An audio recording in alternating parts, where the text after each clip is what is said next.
Hi, so I'm Alan from Scribe Cycling. So today we're going to show you how to fit a Continental GP5000 tubeless tyre to one of your Scribe wheels. So the wheel we're going to use today is our Scribe place wheel. So these are known for being quite tight, and the reason for that is GPs have a very bulky bead whenever you compare it with other rivals. So for example, this is a new GP5000, so it does come wrapped with a bit of plastic. Comes with your instruction manual, which we don't need. And just to kind of give you an example, here is a Scribe Pro 1 tyre, so you can see the bead on this is quite sort of flexible, not that chunky, where you look straight away at a GP5000 and it is very boxy in design. So whenever you're putting a tubeless tyre on, they are known for being quite tight because it is an air system effectively, so it has to be tight. But you can see that this bead is very robust compared with a Pro 1, and that obviously impacts the system whenever you're trying to get the tyre on. So we'll just go through the system as normal, and I'll show you how to fit the tubeless tyre onto a Scribe wheel. So first thing you do is put both beads over the rim itself. Make sure the arrows are going in the right direction, so I was going the wrong direction at the time. Our front wheels aren't directional, but we always have the Scribe logo, as if you're looking at the front wheel you can read the text, and it is the same on the back. So you put both beads over the top of the rim, slide that the whole way around, so the wheel is suspended between the beads themselves, like so. You can line the Continental logo up with the Scribe logo or the valve, whichever your preference is, and we always advise starting opposite the valve, feeding in the far bead first the whole way around.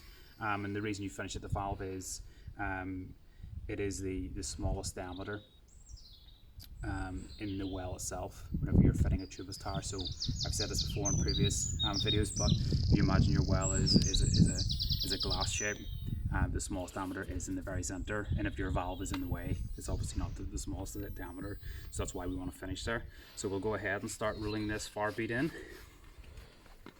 So we just do that full way around, and whenever you get to this stage, you just start to walk the bead in, and then once it gets quite tight, so you can see your bead's still quite far away there, you go to the opposite side. Just make sure your bead is in the middle of the well on both sides, and it is.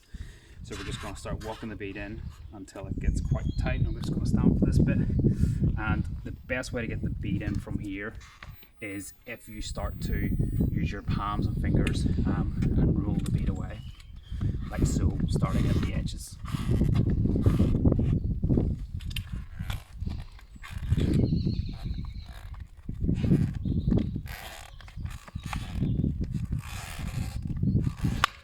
So you can see that is much tighter than the previous videos we've done with the Pro 1.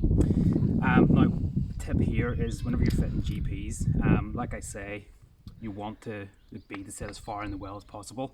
So I do have the valve loose, so what you want to do is just make sure the valve isn't sitting right down into the well, so it is loose, and just lift that up sort of 1 to 2 mil so it's suspended, and just gives you a bit more play.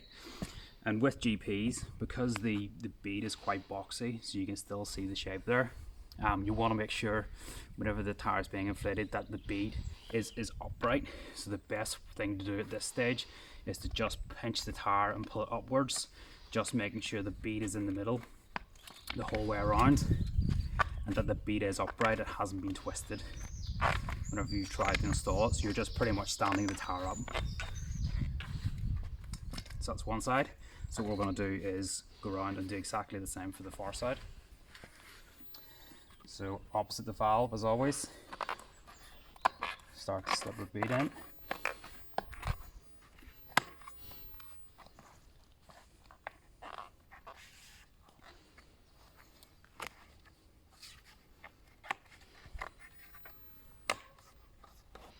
And again, we're getting close to the valve. We just walk it in so it's quite tight. And then what we want to do now is just make sure that both of our beads are in the well itself. So you start opposite the valve, You pinch and just pull towards you, slide your fingers a couple of inches and do the same, and keep doing this the whole way around, and that just gets the beads into the well.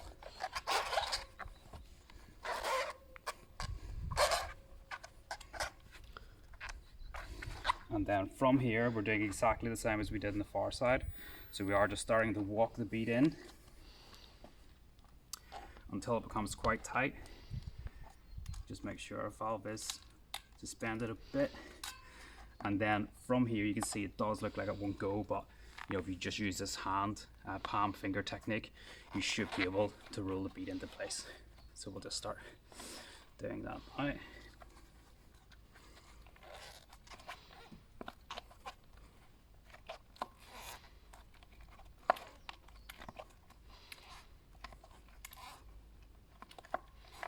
So it is a lot tighter than a Pro 1 would be, so we'll just work both sides.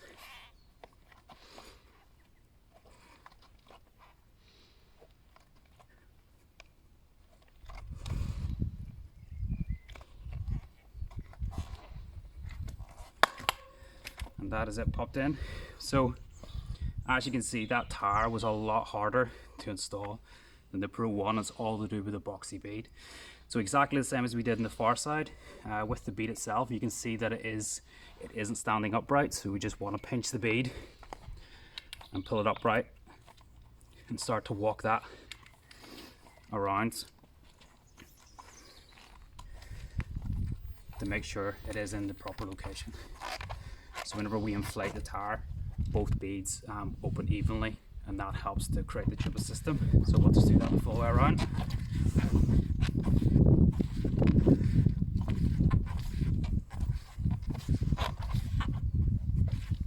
And then the last thing we do is tighten our valve. So our tip is push down the top of the valve with one hand, and then you just want to tighten the lock nut with the other hand, and that just helps create a tight fit.